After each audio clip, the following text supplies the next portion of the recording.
డెమోంటిక్ Colony movie review. Initially movie రివ్యూకి వెళ్ళే ముందు ఒక స్మాల్ రిక్వెస్ట్ అండి. చాలామంది మన ఛానల్ చూస్తున్నారు కానీ సబ్స్క్రైబ్ చేయట్లేదు. So try to subscribe and also like కూడా చేయండి. సో మన ఛానల్కి డెఫినెట్లీ హెల్ప్ఫుల్ అయితే అవుతుంది. అండ్ మూవీ రివ్యూలోకి వెళ్ళిపోతే డెమోంటిక్ 2 డెఫినెట్లీ వాచబుల్ మూవీ అండి. సో మొత్తం పాజిటివ్సే ఉన్నాయంటే దీంట్లో కొన్ని రీమార్క్స్ కూడా ఉన్నాయి. దాన్ని కూడా డీటెయిల్గా అయితే డిస్కస్ చేద్దాం. ఇనీషియల్లీ ఈ మూవీ ఎందుకు చూడాలరా అంటే ఆల్రెడీ ఇది ఒక వెల్ ఎస్టాబ్లిష్డ్ స్క్రిప్ట్ అండి. పార్ట్ 1లోనే తక్కువ బడ్జెట్లోనే నీట్గా ఆడియన్స్కి ఎంగేజ్ అయ్యేలాగా ఒక పద్ధతి అయిన వేలో బాగా అయితే తీశారు. సో దాన్ని ఇంకొక నెక్స్ట్ లెవెల్తో వెల్ ఎస్టాబ్లిష్డ్ విఎఫ్ఎక్స్తో బెటర్గా అయితే తీశారు ఈ పార్ట్ 2 అయితే. అండ్ ఇంకా పాజిటివ్స్లోకి వెళ్ళిపోతే first half and last 20 minutes major plus అండి మూవీకి మాత్రం. ఎస్పెషల్లీ లాస్ట్ 20 minutes అయితే మీరు డెఫినెట్లీ ఎంజాయ్ చేస్తారు. వర్త్ వాచింగ్ థియేటర్లో మాత్రం. సో మీరు 20 minutes కోసం అన్నా థియేటర్కి వెళ్ళాలనుకుంటే వెళ్ళి చూడొచ్చు. డెఫినెట్లీ అయితే ఎంజాయ్ చేస్తారు.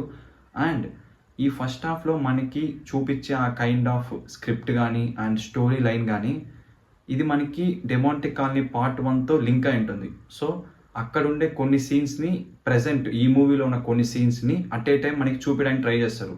సో మనకి ఆ పార్ట్ చూడకపోతే ఇదైతే అర్థం కాదు. సో డెఫినెట్లీ పార్ట్ 2కి వెళ్ళే ముందు పార్ట్ 1ని చూసి వెళ్తే మీకు వెల్ ఎస్టాబ్లిష్డ్ బాగా అర్థమవుతుంది స్టోరీలో ఏం జరుగుతుంది.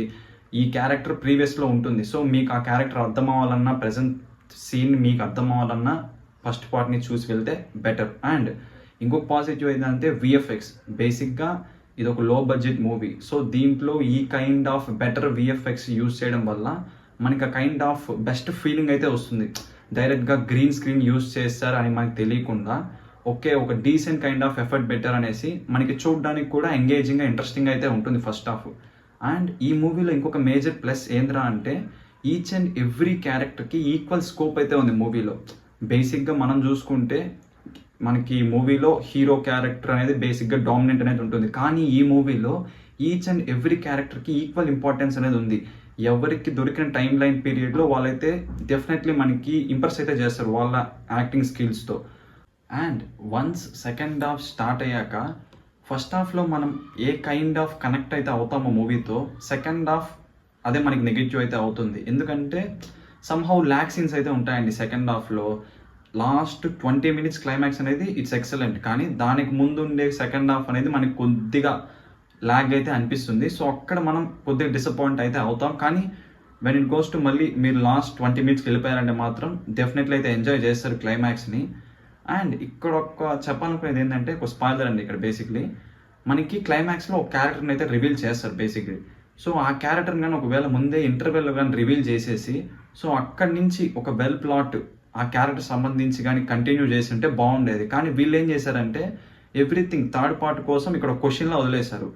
సో అది ఇక్కడ కొద్దిగా మనకి నెగిటివ్ లాగా అయితే అనిపిస్తుంది. ఎందుకంటే ఇక మనకి బేసిక్గా ఫస్ట్ హాఫ్ మొత్తం నీట్గా ఎస్టాబ్లిష్ చేసుకుంటూ వచ్చారు. సెకండ్ హాఫ్లో అట్లీస్ట్ ఆ క్యారెక్టర్ గురించి కొద్దిగానే మనకి చెప్పుంటే ఆ కైండ్ ఆఫ్ ఇంట్రెస్టింగ్ అనేది మనకు ఉండేది.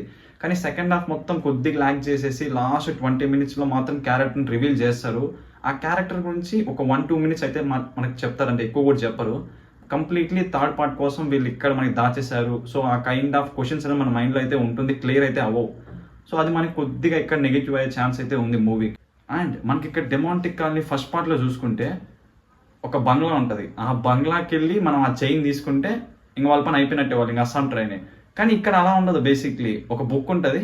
ఆ బుక్లో ఉన్న దాన్ని ఇంకా చదివారంటే ఇంకా ఆటోమేటిక్ చైన్ వాళ్ళ దగ్గరికి వచ్చేసిద్ది, ఇంక వాళ్ళే అక్కడికి వెళ్ళిపోతారు. ఇంకా సో దీంట్లో ఆ కైండ్ ఆఫ్ మీనింగ్లెస్ అనేది కంప్లీట్గా. ఎందుకంటే ఫస్ట్ పార్ట్లో ఆల్రెడీ ఆ రూల్ ఎస్టాబ్లిష్ చేశారు. కానీ దాన్ని ఇక్కడ ఏమాత్రం సంబంధం లేకుండా కొద్దిగా చేంజ్ చేసేసారు. సో అదంతా కన్వీనియంట్గా అయితే అనిపించలేదు ఇక్కడ చూసుకుంటే. అండ్ ఈ మూవీ స్టార్ట్ అయ్యేది శామ్ క్యారెక్టర్తో. కానీ ఎండ్ ఆఫ్ ద మూవీ వచ్చేసరికి అసలు ఆ క్యారెక్టర్ గురించి ఏం అనుకోరు బేసిక్గా. అలాంటప్పుడు ఆ క్యారెక్టర్తో ఎందుకు స్టార్ట్ చేయడము? సో ఈ కైండ్ ఆఫ్ క్వశ్చన్స్ అని మన మైండ్లో అయితే ఉంటాయి. So apart from this movie అయితే డెఫినెట్లీ గుడ్. సో ఇవన్నీ మూవీకి పెద్ద నెగిటివ్ అయితే అవ్వవు. కానీ దీని గురించి కూడా ఇట్లే వదిలేయకుండా దీని గురించి కూడా కొద్దిగా చెప్పుంటే బాగుండేది. ఇంకా మేజర్ స్ట్రెంత్స్ అయితే అయ్యేవి మూవీకి. ఇప్పుడున్న దానికన్నా ఇంకా డబుల్గా అయితే బెటర్ మూవీ అయితే అయ్యేది. కానీ ఇప్పటికి కూడా it was really a good movie. Definitely వెళ్ళి చూడొచ్చు. సో అంతే గైస్, ఈ మూవీ రివ్యూ అయితే మీకు డెఫినెట్లీ నచ్చింది అనుకుంటున్నాను. సో వీడియో కానీ నచ్చితే డెఫినెట్లీ లైక్ చేయండి. మన ఛానల్ కానీ కొత్తగా వచ్చింది సబ్స్క్రైబ్ చేసుకోండి. So that's it for today guys. See you guys in the next one.